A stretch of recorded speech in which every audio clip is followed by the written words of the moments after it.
আসসালামু আলাইকুম, সবাই কেমন আছেন? আশা করি ভালো আছেন। চলে আসলাম আজকের গ্রুপ পর্বের প্রথম ম্যাচ নিয়ে। আজকে রাত ১১টার সময় যে দুটি দল মাঠে নামছে, পর্তুগাল এবং DR কঙ্গো।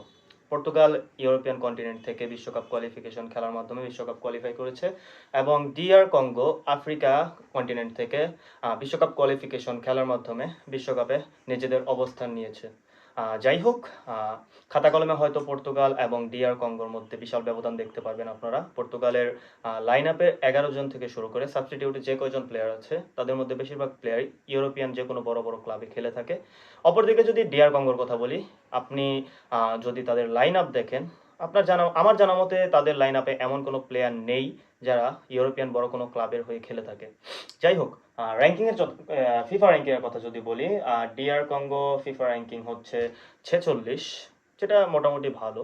আর পর্তুগালের 2026 সালে ওয়ার্ল্ড কাপ সামারি অনুযায়ী পর্তুগালের ফিফা র্যাঙ্কিং হচ্ছে 5th, অর্থাৎ পঞ্চম।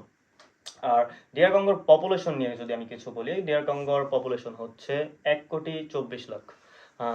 বাংলাদেশের তুলনা করতে গেলে খুবই কম, তবে 1,24,00,000 এরকম একটা জনসংখ্যার দেশ এবার বিশ্বকাপ খেলছে, যেটা আমাকে আশ্চর্য করেনি, বরঞ্চ আমি খুবই আনন্দিত তাদের জন্য। লাইন আপ নিয়ে যদি কথা বলি, পর্তুগালের গোল পোস্টে আপনারা বরাবরের মতো দেখতে পারবেন দিয়াগো কস্তাকে, যিনি বেশ কিছুদিন যাবৎ পর্তুগালের গোলকিপার পজিশনে একমাত্র ভরসার যোগ্য সৈনিক হয়ে আছেন। আর রাইট ব্যাক এবং লেফট ব্যাক পজিশনে আপনারা দুজন প্লেয়ারকে দেখতে পারবেন। বর্তমান সময়ে যদি ক্লাব ফুটবলের কথা বলা হয় তাহলে জোয়াও ক্যানসেলো এবং Nuno Mendis, one of the best full backs in this world right now. Nuno Mendis পিএসজির হয়ে UCL চ্যাম্পিয়ন হয়েছে এবং জোয়াও ক্যানসেলো বর্তমানে বার্সেলোনা টিমে রাইট ব্যাক অথবা লেফট ব্যাক পজিশনে খেলছে। ভার্সেটাইল প্লেয়ার, এই ক্ষেত্রে লেফট ব্যাক এবং রাইট ব্যাক দুইটি পজিশনে খেলতে পারে। পর্তুগালের সেন্টার ব্যাক নিয়ে যদি আমি কিছু বলি, তাহলে আপনারা হয়তো রেনাতো ভেগার সাথে দেখতে পারবেন ম্যানচেস্টার সিটির রুবেন দিয়াসকে। আর মিডফিল্ড, পর্তুগালের সবচেয়ে স্ট্রং পজিশন যেখানে, সেটা হচ্ছে পর্তুগালের মিডফিল্ড। বর্তমান বিশ্বে যে কয়টা মিডফিল্ড ট্রিও দেখতে পারবেন, এর মধ্যে পর্তুগালের মিডফিল্ড ট্রিও সবচেয়ে বেটার। অর্থাৎ আপনারা পর্তুগালের মিডফিল্ড ট্রিওতে এমন কিছু প্লেয়ার দেখতে পারবেন, তাদের মধ্যে দুইজন প্লেয়ার এবার UCL চ্যাম্পিয়ন হয়েছে পিএসজির সঙ্গে। একজন হচ্ছে ভিতিনহা, একজন জোয়াও নেভেস। আর আরেকজন মিডফিল্ড যিনি ম্যানচেস্টার ইউনাইটেডকে একা ক্যারি করেছেন, এবং ম্যানচেস্টার ইউনাইটেড আপনারা হয়তো অনেকে জানবেন না, ম্যানচেস্টার ইউনাইটেড এবার ম্যানচেস্টার ইউনাইটেড এবার ক্লাব ফুটবলে ইউরোপিয়ান ফুটবল খেলছে, অর্থাৎ চ্যাম্পিয়ন্স লিগে ম্যানচেস্টার ইউনাইটেডকে আপনারা দেখতে পারবেন। যারা ম্যানচেস্টার ইউনাইটেড ফলোয়ার হয়ে থাকেন, আপনাদের জন্য এটা খুবই খুশি সংবাদ হবে। ম্যানচেস্টার ইউনাইটেড এই বছর চ্যাম্পিয়ন্স লিগ ফুটবল খেলছে। যাই হোক, জোয়াও নেভেস, ভিতিনহা এবং ব্রুনো ফার্নান্দেস, এই তিনজনকে আপনারা পর্তুগালের মিডফিল্ডে দেখতে পারবেন সম্ভাব্য, কারণ এখানে আপনারা রুবেন নেভেসকেও দেখতে পারেন। সেক্ষেত্রে আমি কিছুটাও সারপ্রাইজ হব না, কারণ রুবেন নেভেস ফিজিক্যালি বাকি দুইজনের থেকে কিছুটা স্ট্রং আমার মনে হয়। আর রাইট উইং পজিশনে বেশ কিছু অপশন আছে, আপনারা বের্নার্দো সিলভাকে দেখতে পারবেন, পেদ্রো নেতোকে দেখতে পারবেন, অথবা আরও কিছু অপশন আছে, যেমন কোয়েন্সিসাও, জুভেন্টাসের একজন প্লেয়ার, আপনারা তাকেও হয়তো রাইটিং পজিশনে দেখতে পারবেন। লেফট উইং নিয়ে পর্তুগাল কিছুটা ব্যাকফুটে ছিল বেশ কিছুদিন যাবৎ। জোয়াও ফেলিক্স এবং রাফায়েল লিও দুইজনের গত বছরের ফর্ম খুব একটা ভালো ছিল না।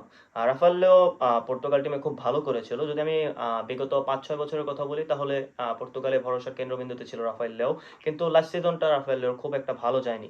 সেই কারণে হয়তো পর্তুগালকে কিছুটা ভোগান্তিতে ফেলতে পারে। আর সেন্টার ফরওয়ার্ড পজিশন নিয়ে যদি কথা বলি, সেন্টার ফরওয়ার্ডে অবশ্যই আমরা ক্রিস্টিয়ানো রোনালদোকে দেখতে পারবো। পর্তুগাল টিমের বর্তমান ক্যাপ্টেন ক্রিস্টিয়ানো রোনালদো, হয়তো এটা তার শেষ বিশ্বকাপ। অবশ্যই আমি বিশ্বাস করি সকলেই দেখতে চাইবো রোনালদোকে সেন্টার ফরওয়ার্ড পজিশনে। যদি না হয়, সাবস্টিটিউটে গঞ্জালো রামোস আছে, যিনি পিএসজির হয়ে এবার চ্যাম্পিয়ন্স লিগে ফাইনালে চ্যাম্পিয়ন হয়েছে পিএসজির সঙ্গে। অপরদিকে যদি আমি DR কঙ্গোর লাইন আপের কথা বলি, তাদের ফরমেশন যেটা সম্ভাব্য ফরমেশন দেখাচ্ছে, সেখানে 5 ব্যাক পজিশন শো করছে, 5-3-2, অর্থাৎ ফুললি ডিফেন্স মোডে তারা খেলতে নামবে। স্বাভাবিক অর্থে পর্তুগালের সঙ্গে যখন আপনারা খেলতে নামবেন, পর্তুগাল একটা ইউরোপিয়ান টিম, তার মধ্যে তাদের ভালো নাম ডাক আছে ইউরোপিয়ান ফুটবলে, গোল স্কোরিং টিম। সেই ক্ষেত্রে অবশ্যই কোনো আফ্রিকান টিম হিসেবে যখন আপনারা ফার্স্ট বিশ্বকাপ খেলতে আসছেন, অবশ্যই ডিফেন্সিভ মেন্টালিটির খেলাই থাকবে। তবে আমি বিশ্বাস করি খাতা কলমে যে টিম এগিয়ে থাক না কেন অথবা যে টিম পিছিয়ে থাক না কেন, ম্যাটার করে খেলার মাঠে কে কতটা পরিশ্রম করতে পারে এবং কে কার ভাগ্য কতটা সহায় হচ্ছে সেই দিনে। যদি আপনারা স্পেন এবং কেপ ভার্দের খেলা দেখে থাকেন, সেই ম্যাচটি আমরা কখনো ভাবিনি এরকমভাবে ড্র হবে। অবশ্যই কেপ ভার্দে তাদের যোগ্যতার প্রমাণ দিয়েছে। 48 দেশে যে বিশ্বকাপ শুরু হয়েছে এবার, সেটার যোগ্য উত্তর দিয়েছে সবাইকে।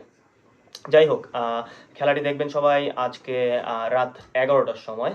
আর আমাদের সকল ধরনের প্রেডিকশনাল এবং আলোচনামূলক ভিডিও দেখার জন্য আপনারা আমাদের YouTube channel sports zone live ভিডিওতে চোখ রাখতে পারবেন, আর আমাদের ফেসবুক চ্যানেলেও চোখ রাখতে পারবেন। Thank you very much. আসসালামু আলাইকুম।